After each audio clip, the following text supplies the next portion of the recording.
सरकार को बातचीत करनी, जो भी होगी वो हाउस के अंदर बात होगी। उनको बात करनी है, बात करें, लेकिन कंडीशन लगा कर बात ना करें।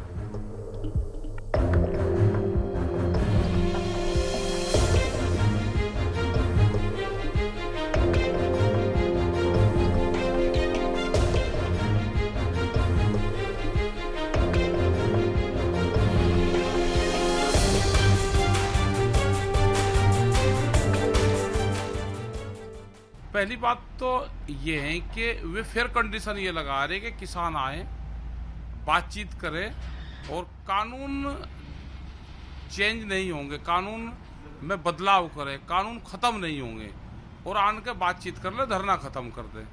तो जो 8 महीने से किसान बैठे, कोई ऐसे ही नहीं बैठे कि सरकार इसको एडवाइजर देगी, एडवाइजरी बोर्ड की मेंबर है और किसान को जो कुछ कहेगी उसके डायरेक्शन पे किसान चलेगा, ऐसा नहीं है। सरकार को बातचीत करनी, जो भी होगी वो हाउस के अंदर बात होगी। उनको बात करनी है, बात करें, लेकिन कंडीशन लगा कर बात ना करें।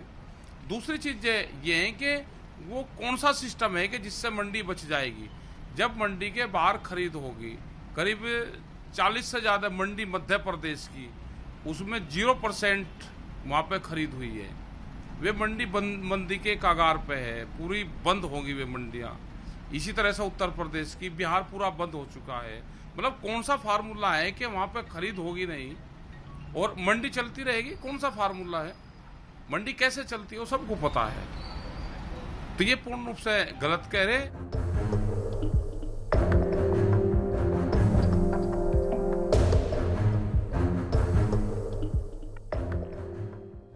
किसान आंदोलन से संबंधित जो यूनियन हैं उनको मैंने एक बार नहीं अनेक बार यह कहा है कि कानून को रिपील करने के अतिरिक्त कोई भी प्रस्ताव वो लेकर हमारे पास आएं, हम उस प्रस्ताव पर चर्चा करने के लिए तैयार हैं।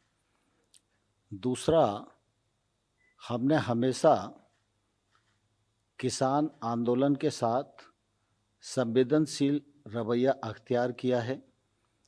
हमेशा किसानों का सम्मान मोदी सरकार के मन में है। लगातार हमारी कोशिश है कि किसान समृद्ध हो, खेती आगे बढ़े, मुनाफे की खेती हो, किसान महंगी फसलों की ओर आकर्षित हो और किसान को सरकार की ओर से अधिकाधिक सुविधाएं दी जा सकें। कृषि सुधार कानून भी इसी दिशा में भारत सरकार का एक महत्वपूर्ण कदम है और मैं समझता हूँ समय रहते किसान यूनियन को उसके महत्व को समझना चाहिए।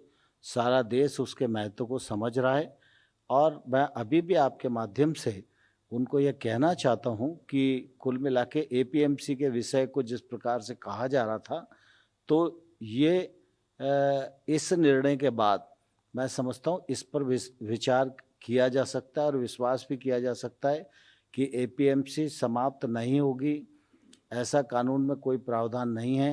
एपीएमसी राज्य के कानून के अंतर्गत बनती है और एपीएमसी और सशक्त हो और किसानों के लिए उपयोगी हो, यह मोदी सरकार की प्रतिबद्धता है। इसलिए 1 लाख करोड़ रुपए के इंफ्रास्ट्रक्चर फंड में उसको पात्र इकाई माना गया है और इसके बाद निश्चित रूप से एपीएमसी की क्षमता बढ़ेगी। मैं आपके माध्यम से किसान यूनियन के नेताओं को यह अपील करना चाहता हूं कि वो गंभीरता से इन सब चीज़ों पर विचार करें, आंदोलन को समाप्त करें, चर्चा का माध्यम अपनाएं। सरकार चर्चा के लिए तैयार है।